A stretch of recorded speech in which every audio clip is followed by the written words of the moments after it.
건이기도 합니다. 그러나 더 충격적인 게 있습니다.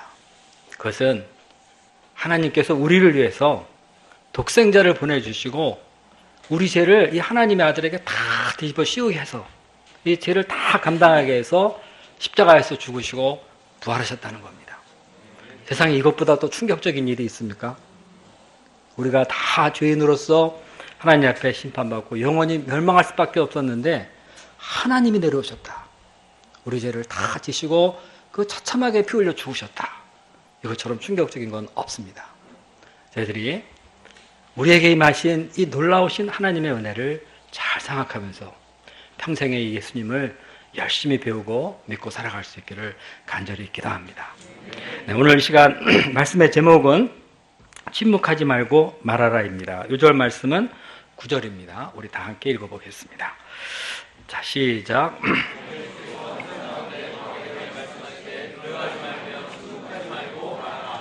하나님 아버지, 우리에게 이 귀한 예배 시간을 허락해 주셔서 감사합니다. 하나님 아버지, 이 시간 우리들의 감사와 찬양을 받아주시고 또 저에게 한마디 말씀을 허락하여 주시기를 간절히 기도합니다. 예수 그리스도의 십자가의 이 한량없는 은혜가 이 시간 저희 가운데 충만히 임할 수 있도록 도와주시고 이로 인하여 저희들이 더욱더 우리 하나님 앞에 믿음에 굳게 설 수 있도록 도와주십시오. 이 시간 제가 준비한 말씀을 담대히 잘 증거할 수 있도록 도와주십시오. 예수님의 이름으로 기도했습니다. 아멘. 하나님께서 우리에게 봄학기 사도행전 말씀을 통해서 바울의 선교 열정과 믿음을 배우게 하셔서 감사합니다. 옛날이나 지금이나 하나님 역사에서 가장 중요한 사람은 역시 전도자입니다. 하나님 역사는 말씀 전파자를 통해서 일어납니다. 사람이 구원받는다 하는 것은 그가 무슨 엄청난 학력을 갖고 또 시설을 갖추고 그럴 때 일어나는 것은 아닙니다. 그것은 그가 누구든 하여튼 그를 통해서 전파된 복음을 통하여 이루어집니다. 오늘 말씀 역시 복음 전파와 이로 인한 구원의 역사에 대해서 말해주고 있습니다. 특별히 오늘 말씀에는 하나님께서 바울에게 환상 중에 나타나셔서 직접 침묵하지 말고 말하라 하는 이 말씀을 주십니다. 하나님은 바울에게 무슨 각별한 전도의 비법을 말씀해 주신 게 아닙니다. 하나님은 바울에게 다만 침묵하지 말고 말하라 이렇게 말씀하셨을 뿐입니다. 바울은 이 말씀에 순종하였고 그랬을 때 고린도에서 아주 큰 생명의 역사가 일어났습니다. 이 시간 우리 다 함께 침묵하지 말고 말하라 하는 이 한마디 이 말씀의 중요성에 대해서 함께 생각해보며 이번 봄학기 우리가 열심히 말하고 증거하는 그런 하나님 역사에 이룰 수 있기를 간절히 기도합니다. 바울은 아덴을 떠나서 고린도에 오게 되었습니다. 고린도는 아덴에서 65km 떨어져 있는 곳인데 당시 인구가 약 60만 명 정도였다고 합니다. 이곳은 해변가에 있는 신흥 항구 도시였습니다. 이곳에서 로마, 그리스, 이집트, 수리아, 팔레스타인을 잇는 해상 루트가 열려 있었습니다. 이것은 상업의 중심지요. 또 그런 만큼 사람들은 물질적으로 아주 풍요했습니다. 그러나 이곳은 또 도덕적으로 아주 극심하게 타락한 곳이었습니다. 당시 이곳에는 사랑의 여신 아프로디테 신전이 있었는데 여기에 1,000명의 여사제가 있었습니다. 이들은 모두 종교의식을 빙자해서 매춘을 하는 사람이었습니다.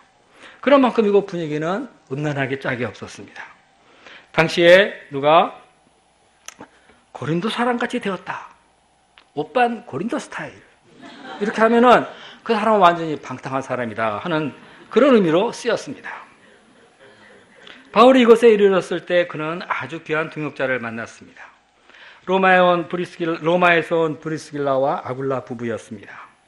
당시 로마에서 크레스투스라는 사람들 때문에 많은 사람들은 많은 연구가들은 이 사람이 그리스도였다 이렇게 말을 하고 있는데 하여튼 이 크레스투스 때문에 유대인들 가운데 폭동이 일어났습니다. 이때 로마 황제 클라우디오는 로마의 안정을 위해서 유대인들을 모두 로마 밖으로 추방했습니다. 브리스길라와 아굴라 부부는 이때 로마를 떠나 고린도에 온 것입니다. 그들은 이미 예수 그리스도를 알고 있었습니다. 이렇게 낯선 땅에서 예수님을 아는 사람끼리 만났을 때 이들은 서로에게 위로가 되고 힘이 되었을 것입니다. 또한 이들은 천막 많은 기술로 서로 동업을 하면서 생업을 이어갔습니다. 바울은 평소에는 천막을 이렇게 만들면서 안식일에는 회당에 가서 강론했습니다. 예수님이 그리스도시다 하는 것을 유대인과 헬라인들에게 가르치고 믿음을 권면했습니다. 자, 바울이 이렇게 고린도에 있을 때 실라와 디모데가 마게도냐에서 내려왔습니다. 그러자 바울은 마음에 큰 힘을 얻고 이제 말씀에 붙잡혀서 유대인들에게 예수는 그리스도다 하면서 밝히 증거했습니다. 자, 여기서 말씀에 붙잡혔다 하는 말은 주의 말씀을 전파하는데 온전히 헌신했다. 말씀과 성령에 충만해서 말씀 전파에 전념했다 하는 이런 뜻입니다. 그야말로 말씀을 한시라도 전하지 않으면 그냥 베길 수 없는 그런 정도의 열망을 가지고 복음을 전했다는 것입니다. 이때 바울의 메시지의 핵심은 예수는 그리스도다 하는 것입니다. 이런 예수님은 우리의 구원자요 우리의 왕이시다 하는 것입니다. 바울은 어디에 가서 복음을 전해도 그 메시지의 핵심은 언제나 예수는 그리스도다 하는 것입니다. 우리가 양들과 말씀 공부를 할 때 그들에게 가르쳐 주어야 할 것은 바로 예수님은 그리스도다.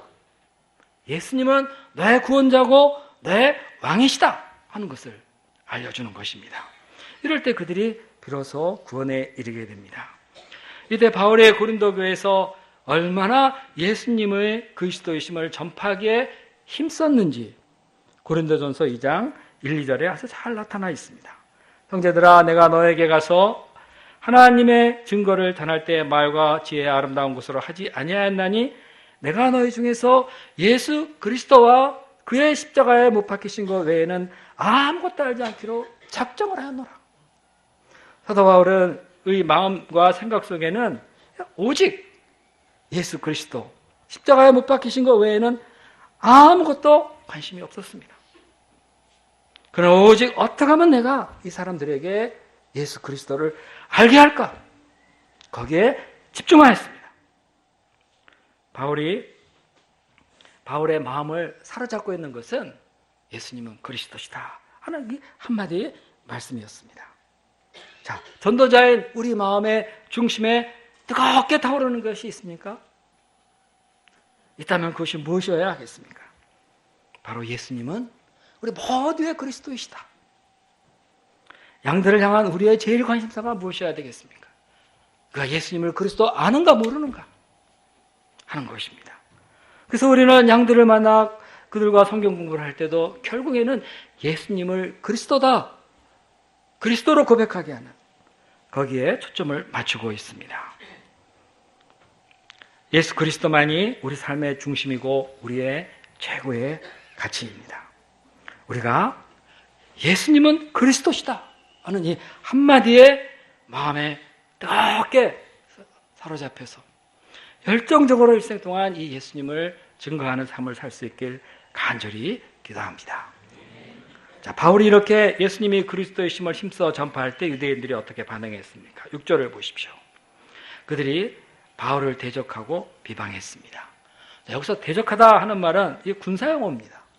군인들이 전투할 때 쓰는 용어입니다. 이때 바울은 어떻게 했을까요? 그는 그들의 대적과 비방에 흔들리지 않았습니다. 오히려 그는 그 앞에서 옷을 털고 너의 피가 너에게로 돌아갈 것이다. 나는 깨끗하다 하면서 이 이후에 나는 이방인에 가겠다. 이렇게 말했습니다. 그는 어디를 가도 그래도 유대인이 자기 동족이라고 생각하고 제일 먼저 유대 회당에 가서 복음을 전했는데 어디서든지 이 동족 유대인들이 먼저 나서서 바울을 미워하고 대적하고 비방했습니다. 바울도 이제 이런 그들에게 질릴만도 합니다. 그래서 이제 바울은 이번에 그들 앞에서 먼지를 털고 옷을 털고 하면서 이런 심판의 메시지를 전했습니다. 그리고는 이제 아예 나는 이방인에게 가겠다. 이렇게 방향을 잡았습니다. 그가 어디로 갔습니까? 고린도를 떠나 아주 먼 데로 갔습니까? 바로 회당 옆 디도 유스도라는 사람의 집에 갔습니다. 디도 유스도는 하나님을 경외하는 이방인이었습니다. 바울은 이에 유스도의 집을 센터 삼아서 복음을 열심히 전했습니다. 그랬을 때 회당장 그리스도보와 그 온 가족이 믿었고 또 수다한 고린도 사람들이 예수님을 믿고 세례를 받았습니다.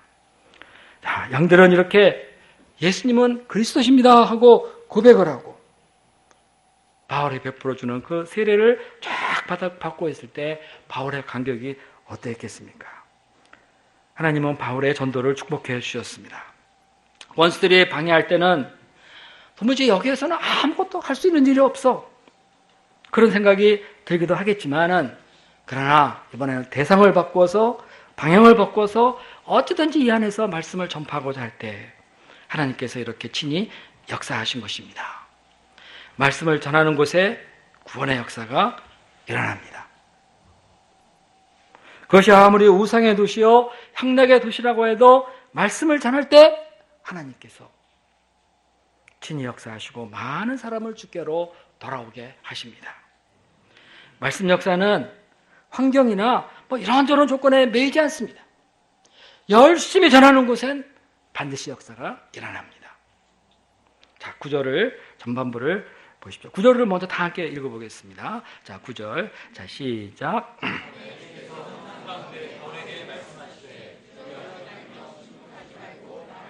네, 9절 전반부를 보겠습니다. 밤에 주께서 환상 가운데 바울에게 말씀하시되, 하나님은 늘 결정적일 때 이렇게 환상을 통해서 방향을 주십니다. 바울이 하나님의 뜻도 모르고 계속 이 아시아로 가고자 했을 때 마게도냐 사람의 환상을 보여주시고 선교 방향을 다시 잡게 하셨습니다. 그리고 그곳에 순종했을 때 아주 큰 역사가 일어났습니다. 이때도 하나님은 환상으로 바울에게 나타나 방향을 주신 것입니다. 어쩌면 바울이 딴 데로 갈지 않을까 하는 이런 생각을 하고 있었는데 하나님께서 그러면 안 되지 하면서 이번에도 환상으로 나타나서 바울에게 말씀하십니다. 하나님은 고린도 사역을 아주 중요하게 여기셨습니다. 자, 그러면 하나님은 바울에게 어떤 말씀을 하셨습니까? 첫째, 하나님은 그에게 두려워하지 말라. 이렇게 말씀하십니다. 바울은 유대인의 박해가 심해 그들 앞에서 담대하게 결별을 선언하고 유스도의 집에서 새롭게 역사를 이루고 많은 열매를 맺었습니다. 바울의 마음에는 그럼에도 불구하고 여전히 두려움이 있었습니다. 바울도 사람입니다. 그러지 않겠습니까? 유대인이나 고린도 사람들이 언제 어떻게 자기를 공격해 올지 정말 모를 일입니다. 실제 고린도전서 2장 3절을 보면 바울이 그들 가운데 거할 때 나는 약하며 두려워하며 힘이 떨었다. 이렇게 솔직하게 고백하고 있습니다. 이렇게 두려움에 사로잡히며 심령이 위축이 되고 말문이 막히고 아무것도 할 수 없습니다. 그런데 하나님은 이런 바울을 잘 이해하시고 환상 중에 나타나셔서 그를 격려하고 두려움과 싸우게 하십니다. 자, 복음의 종들이 세상에서 복음을 전파할 때 제일 먼저 갖게 되는 것이 무엇입니까? 막 하려고 그러면 제일 먼저 마음에 확 들어오는 것이 두려움입니다. 우리가 가정 복음하고 기도를 많이 하죠. 그래서 이제 결심을 하고 부모님들에게 복음을 전하고자 할 때 제일 먼저 마음에 확 들어오는 것은 두려움입니다. 이 자식이 그냥 하면서 대학 보내놨더니 예수쟁이가 돼서 왔다고 하면서 우리를 믿게 하려고 그런다고. 부모님에게 이러다가 혹시 쫓겨나는 건 아닐까? 친구들에게 복음을 전하려고 한다거나 또 친구들을 바이블 카페에 초청하려고 할 때 우리 마음에 제일 먼저 들어오는 것도 역시 두려움입니다. 아이들이 예수님을 믿으면 좋겠는데 말을 내가 딱 하는 순간 어떤 일이 벌어질까? 친구가 너 예수쟁이구나 하면서 왕따가 되지 않을까? 이런 생각이 마음속에 훅 들어옵니다. 우리가 피싱을 나갈 때도 양들에게 전할 때 새까만 후배인데 사람 공부하시겠습니까? 한번 바벨 카페 오시죠. 그러면 왠지 이 후배들에게 얻어맞을 것 같은 우리가 이렇게 막 말을 할 때 누군가가 확 와서 잡아가지고 어딘가 데리고 갈 것 같은 그런 두려움이 사실 생깁니다. 복음 전파에 그렇게 열정적인 바울도 그 마음에 이런 두려움이 있었는데 어떻게 우리라고 안 생길 수 있겠습니까? 이렇게 두려움은 복음 역사를 방해하는 사단입니다. 사단의 역사입니다. 그래서 전도자가 제일 먼저 극복해야 될 것은 바로 두려움입니다. 그래서 하나님도 바울에게 두려워하지 말라 이렇게 먼저 말씀하십니다. 하나님이 복음 전도자에 우리에게 제일 먼저 하시는 말씀도 바로 두려워하지 말라 이 말씀입니다. 두려움의 반대는 강하고 담대한 것입니다. 하나님은 여호수아가 가나안 정복 전쟁을 시작할 때 그에게 제일 먼저 너는 마음을 강하게 하고 담대하게 하라 이 말씀을 제일 먼저 하셨습니다. 그가 자기의 백성들을 이끌고 그 엄청난 가나안에 진격해 들어갈 때 마음에 그를 지배하고 있는 것, 그를 쓰러뜨리고자 하는 건 바로만인 두려움이었기 때문입니다. 너 두려워하지 말라. 강하고 담대하게 하라. 우리도 두려움 대신에 먼저 심령을 강하게 하고 담대하게 해야 됩니다. 이럴 때 우리가 비로소 복음 전도자가 될 수 있습니다. 이것을 위해서 우리가 열심히 기도하고 성령의 충만함을 덧입어야 하겠습니다. 또한 이 두려움을 극복하는 좋은 비결은 또 캠퍼스 올라갈 때 혼자 가지 않고 동역자랑 같이 올라가면 됩니다. 그럴 때 두려움이 사라지고 서로 용기가 생기고 서로 교제하면서 재미있게 전도할 수 있습니다. 자, 둘째로 하나님이 하신 말씀은 침묵하지 말고 말하라. 자, 이겁니다. 두려우면 말하기가 부담스러워지고 침묵하게 됩니다. 과거에 이 성경은 이것을 잠잠하지 말고 말하라 이렇게 됐는데 오늘 이번 이 성경은 침묵하지 말고 말하라 이렇게 됐어요. 침묵은 잠잠하지 말라는 말보다 더 무겁게 느껴집니다. 그냥 침묵, 그냥 아무 말도 안 하고 그렇게 침묵하지 말고 말하라 이렇게. 자, 그런데 전도자가 말을 안 하면 어떻게 됩니까? 아무 일도 안 일어납니다. 말을 안 하는데 어떻게 그가 복음을 들을 수 있겠습니까? 아무리 힘들어도 어떻게든 내가 상대에게 말을 할 때 그가 내 말을 듣고 믿든지 말든지 결정을 할 것입니다. 그러다가 믿고 주께 나오는 사람이 있는 겁니다. 우리가 말할 때 성령께서 그때서 비로소 상대방의 마음에 역사하십니다. 우리가 잘 아는 말이 있지 않습니까? 믿음은 들음에서 난다. 믿음은 들음에서 난다. 들으려면 누가 말을 해줘야 되는 겁니다. 우리 중에 누가 아무도 내게 복음을 전해주지 않았는데 내가 믿게 되었다. 그런 사람이 있습니까? 그런 일이 벌어질 리가 없습니다. 복음은 말로 증거되어지는 것입니다. 저도 복음을 말로 들으면서 알게 되었습니다. 저의 1대1은 목자님이 입을 열어 말하면서 그 말을 통해서 나는 이 복음이 진리다, 예수님이 그리스도시다 하는 것을 알게 되었습니다. 어떻게든지 말해야 듣고 그 사람이 구원에 이르게 됩니다.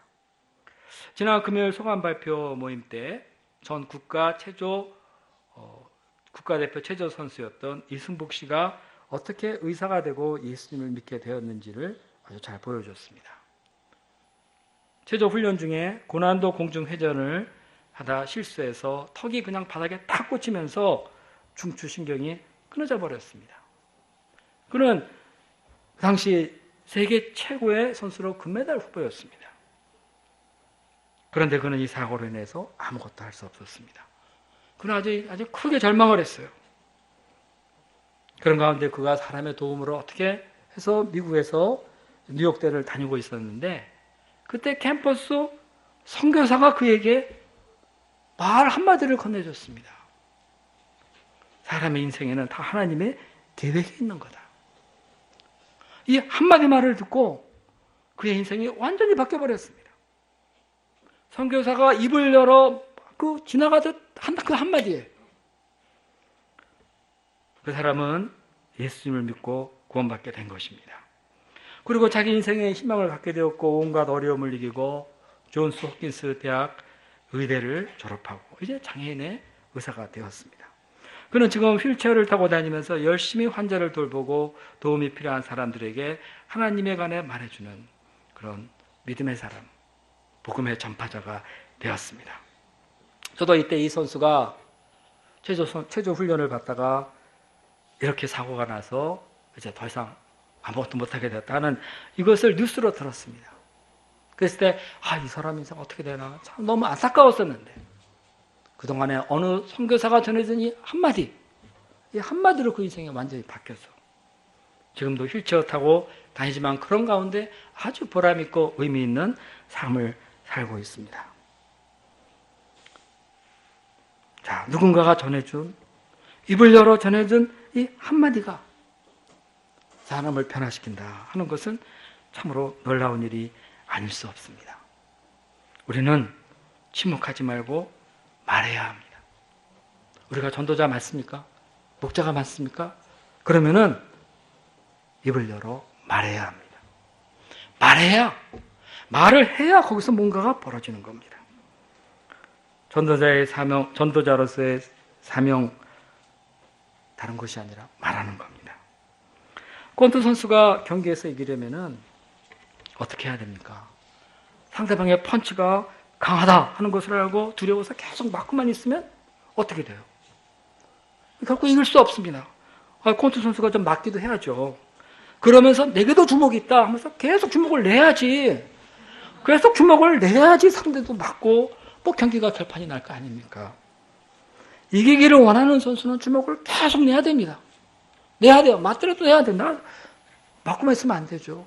계속 내야 됩니다. 그러다가 상대가 결정타를 맞고 쓰러질 수도 있습니다. 마찬가지입니다. 우리가 전도하려면, 양을 얻으려면 계속 말해야 됩니다. Keep on speaking. 계속 말해야 됩니다. 그래야 상대가 뭐든 반응하고 그런 가운데 하나님 역사를 믿게 될 것입니다. 그러므로 두려워하지 말고 침묵하지 말고 말하라.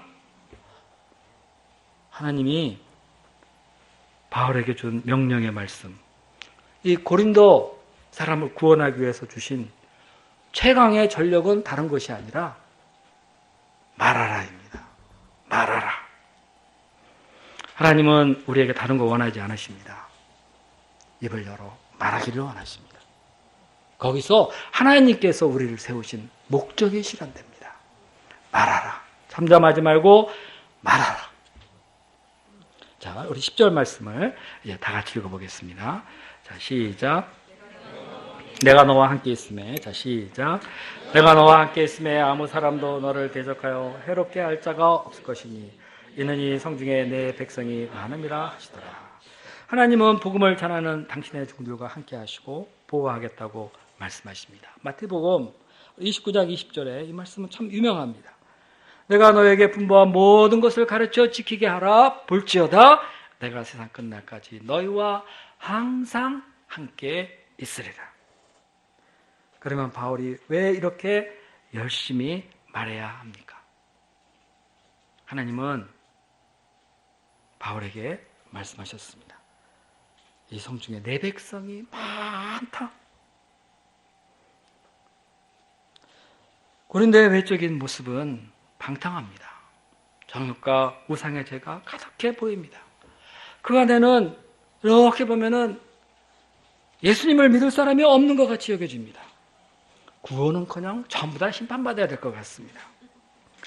그러나 하나님은 그 성중에 내 백성이 많다. 이 성중에 내 백성이 아주 많다.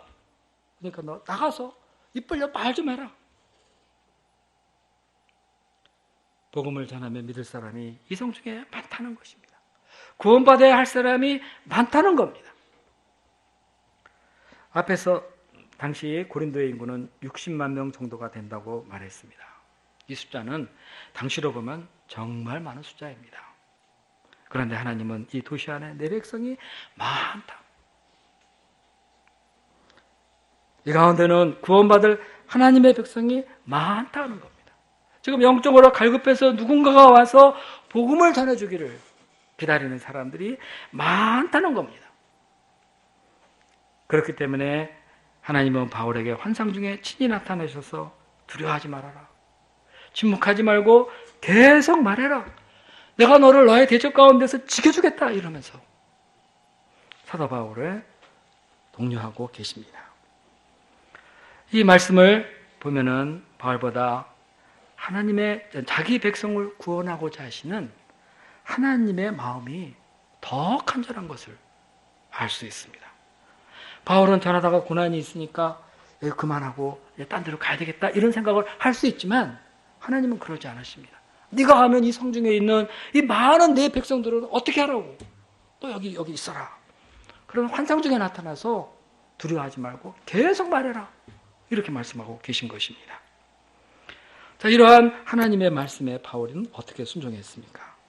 그곳에서 1년 6개월 동안 머물면서 하나님의 말씀을 열심히 가르쳤습니다. 바울의 2차 전도여행이 3년인데 이 중에 반을 차지하는 긴 시간이었습니다. 자, 바울이 이렇게 하나님의 말씀에 순종했을 때 고린도에 큰 성령의 역사가 일어났습니다. 우리도 오늘 말씀을 따라 캠퍼스에는 내 백성이 많으니라.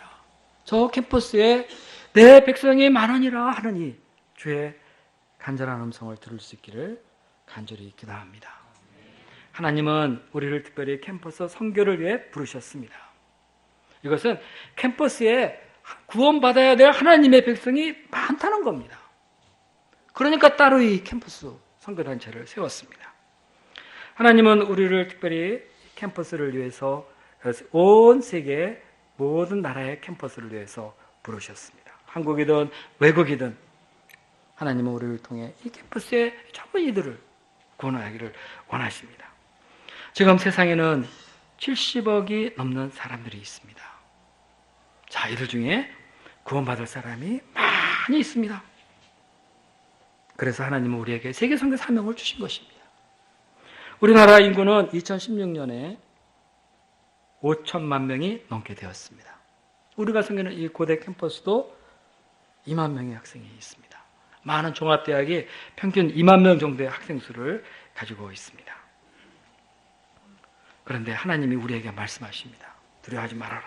침묵하지 말고 나가서 말하라. 이 캠퍼스에 내 백성이 많으니라.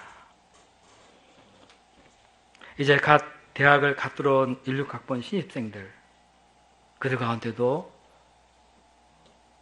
하나님의 백성이 많은 것을 우리가 믿어야 하겠습니다. 이제 이 신입생들이 그들의 복음을 모른다면 아무리 좋은 대학을 들어오고 한다 하더라도 그 인생에 무슨 의미가 있고 그 삶 속에 무슨 기쁨이 있겠습니까? 그들에게 누가 구원의 복음을 들려줄 수 있겠습니까? 교수님이 들려줍니까? 대학에서 가르치는 건 전부 다 진화론을 기초로 한 이론을 가르치고 있습니다. 인본주의적인 겁니다. 그리고 교수님이 내가 크리스찬이라서 야 너희들 다 예수님을 믿어라 하고 말하면 당장에 고발되고 징계 받게 됩니다. 교수님들은 이런 말 안 합니다. 선배들이 합니까? 선배들이 처음에 막 가서 수강신청도 도와주고 뭐 막 소개팅 어쩌고저쩌고 막 하면서 하지만 결국에 하는 말은 야 우리 술 마시러 가자. 결국 술 친구로 그를 데리고 가서 진탕 여기 제기동 골목 시제기동 골목 아휴 얼마나 시끄러운지 몰라요. 자, 우리가 이들에게 복음을 전하지 않는다면은 아무도 이들에게 이것을 말해주지 않습니다. 이것은 오직 복음을 먼저 받고 이것을 위해서 부르심을 받은 우리가 나가서 입을 열어 전할 때 그들이 비로소 복음을 듣고 구원받게 되는 것입니다. 우리가 캠퍼스에 하나님의 백성이 많은 줄로 믿어야 하겠습니다. 우리 마음의 불신과 두려움을 다 떨쳐버리고 열심히 입을 열어 전도하는 우리들이 될 수 있기를 기도합니다. 이번 수요일, 목요일에는 동아리 박람회가 있습니다. 양들을 초청할 수 있는 좋은 기회입니다. 또 다음 주 화요일, 수요일에는 바이블 카페가 있습니다. 우리가 양들을 열심히 초청함으로 그들에게 하나님의 말씀을 가르치고 권하는 역사, 제자 삼는 역사 충만히 이루기를 간절히 기도합니다. 12절에서 17절은 바울이 유대인들에게 또 핍박받는 사건입니다. 갈리오가 아가야의 새로운 총독으로 부임하자 유대인들이 일제히 일어나서 바울을 대적하고 그를 재판석으로 끌고 가서 고소했습니다. 근데 갈리오가 딱 보니까 이 고소 내용은 그들의 종교에 관한 것이다 하는 것을 알았습니다. 그리고 그것을 기각시켜 버렸습니다. 그리고 그들을 재판자리에서 다 내쫓았습니다. 그러자 그들은 회당장 소스테네를 재판자리 앞에서 때렸습니다. 이는 그가 바울과 함께 했기 때문이라는 것입니다. 소스테네는 동족으로부터 많은 고난을 받았습니다. 그러나 그는 이 모든 것을 믿음으로 참고 견디어 바울의 귀한 동역자가 되었습니다. 그래서 바울은 고린도전서 1장 1절에서 고린도 성도들에게 인사말을 할 때 제일 먼저 소스테네의 이름을 말하였습니다. 얼마 후에 바울은 형제들과 작별하고 고린도를 떠났습니다. 수리아로 갈 때 이 브리스길라와 아굴라도 선교 동역자로 데리고 갔습니다. 그리고 갱그라에 있을 때 일찍이 서원한 바가 있던 것을 마치고 머리를 깎았습니다. 그 바울은 에베소에 들러 형제들과 말씀 교제를 하고 또 브리스길라와 아굴라 부부는 그곳에 남겨두고 자기는 안디옥으로 내려가서 2차 전도여행을 마쳤습니다. 24절부터 28절까지는 아볼로에 대한 기록입니다. 아볼로는 알렉산드리아 출신으로 언변이 좋고 성경이 능했지만 세례 요한밖에 알지 못했습니다. 그래서 그의 말을 듣던 브리스길라 아굴라가 이 사람 2%가 부족해 한번 데리고 와서 열심히 예수 그리스도의 대속과 부활, 성령 세례를 가르치고 그를 아주 훌륭한 성경 선생으로 세웠습니다. 이 아볼로가 고린도에 파송되어서 그곳에 말씀을 전파하면서 많은 제자를 세웠습니다. 자, 고린도전서 3장 6절은 이런 말이 있습니다. 바울은 심었고 아볼로는 물을 주었으며 하나님은 열매를 맺게 하셨다. 이것을 볼 때 아볼로는 바울이 개척한 그 교회를 부흥하게 한 그런 사람임을 알 수 있습니다. 자, 이 공이 누구에게 있습니까? 네, 브리스길라와 아굴라에게 있습니다. 이들은 성경이 능했을 뿐만 아니라 예수 그리스도로 말미암는 구원 역사를 잘 알고 있었기 때문에 아볼로를 도와 이렇게 훌륭한 하나님의 종으로 세웠습니다. 자, 우리도 이렇게 브리스길라와 아굴라처럼 도움이 필요한 사람들을 잘 가르쳐서 하나님 역사에 아주 굳게 세우는 그런 사명을 감당할 수 있기를 기도합니다. 오늘 말씀을 통해서 우리 모두는 침묵하지 말고 말하라 하느니 하나님의 음성을 듣게 되었습니다. 우리가 복음 역사를 섬기는 복음 역사란 다른 데서 시작하는 것이 아니라 우리가 이미 알고 있는 이 복음을 말하는 데서 시작한다는 것. 우리가 잠시 더 잊어서는 안 되겠습니다. 우리가 복음 역사를 복잡하게 생각할 것 없습니다. 단순하게 말하면서 이루어진다. 이것은 시대 문제도 아니고 복음을 전하는 사람의 문제도 아니고 그의 입에서 무슨 말이 나오는가? 바로 여기에 좌우된다는 것입니다. 우리가 이것을 위해 평소 열심히 기도하고 말씀에 충만하며 강하고 담대해서 열심히 증거하는 삶을 살 수 있기를 간절히 기도합니다.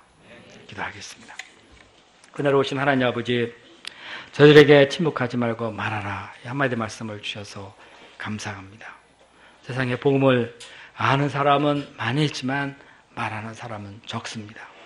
세상에 복음을 들어야 하는 사람은 많이 있지만 이들에게 복음을 들려주는 사람은 적습니다.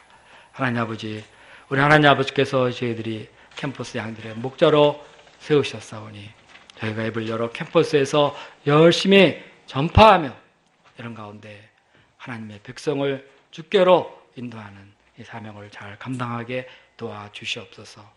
이 봄학기에 저희들이 많은 양을 만나고 복음을 전하며 구원하고 세우는 역사를 능히 감당할 수 있도록 주께서 성령으로 말씀으로 저희와 동행하여 주시옵소서. 예수님의 이름으로 기도했습니다.